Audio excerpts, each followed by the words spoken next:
Avec plus de 100 000 exemplaires de ces différentes bandes dessinées vendues en Suisse, Alain Auderset peut être qualifié de dessinateur à succès.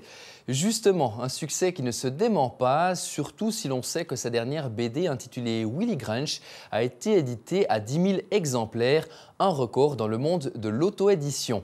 Rencontre avec le personnage de Saint-Imier en compagnie de Karine Joriot, l'experte culture de Télébilingue.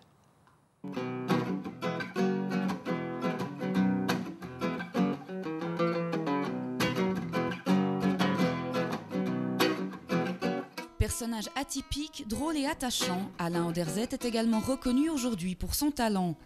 Willy Grunch est sa dernière BD et raconte le voyage d'un bonhomme, guitare à la main, de Paris à Saint-Imier. Un personnage à la base un peu simple qui évolue tout au long de son périple, rencontrant l'amour mais qui doit également faire face à des milieux plus durs, notamment la dépression. Le tout raconté avec humour. Je sais pas, mais peut-être va-t-il réussir. À vous de le découvrir.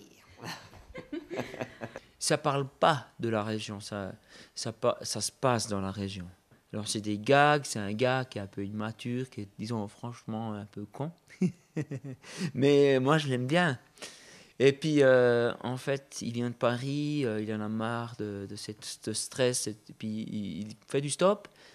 Et puis il est pris en stop par Marcel, qui est un de mes personnages, et qui lui présente ici.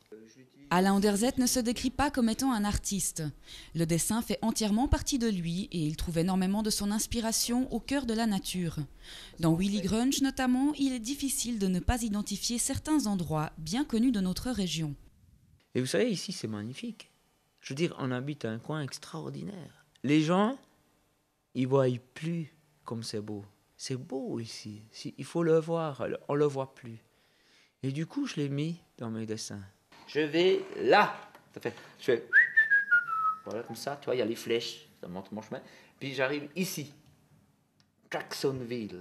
En plus de la parution de Willy Grunch, le dessinateur a 2 voyages de prévus au mois de novembre, en Floride et en Inde, afin de partager sa passion et ses opinions. Une passion qui ne date pas d'hier. New Delhi. Ben dis donc. Quand j'étais petit, je dessinais pas beaucoup. Mais alors j'étais fan de BD, j'en lisais, mais en veux-tu, voilà, j'en avais plein, vraiment. J'avais un monde de rêves, quoi. Mais je les vivais pas. C'est à Sensbo. J'ai fait un ramassage de vieux papiers. J'ai trouvé que des gens avaient jeté plein de bandes dessinées, que ça s'appelle Tournesol. Et puis quand j'ai lu, j'étais choqué. Parce que c'était une BD qui parlait de Dieu. Je me suis dit, tiens, je pourrais m'adresser au Big Boss. Alors j'essaye de lui parler. Je sais que ça peut paraître bizarre, mais il y a une amitié qui est née. Ma vie, elle a vraiment changé. J'étais pas malheureux, enfin normal quoi. Mais là, je vis mes rêves, je vis des trucs.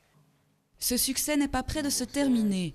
Alain Auderset bénéficie en effet d'une équipe de collaborateurs pour l'épauler et travaille déjà intensivement sur sa nouvelle histoire. Elle dit comme ça, oh, puis non, je suis la réincarnation de Cléopâtre.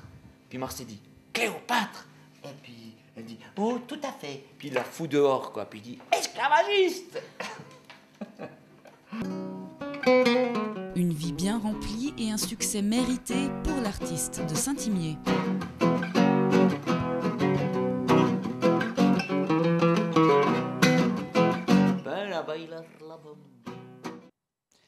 A noter que la nouvelle bande dessinée d'Alain Auderset sera disponible sur le marché à partir du 5 novembre.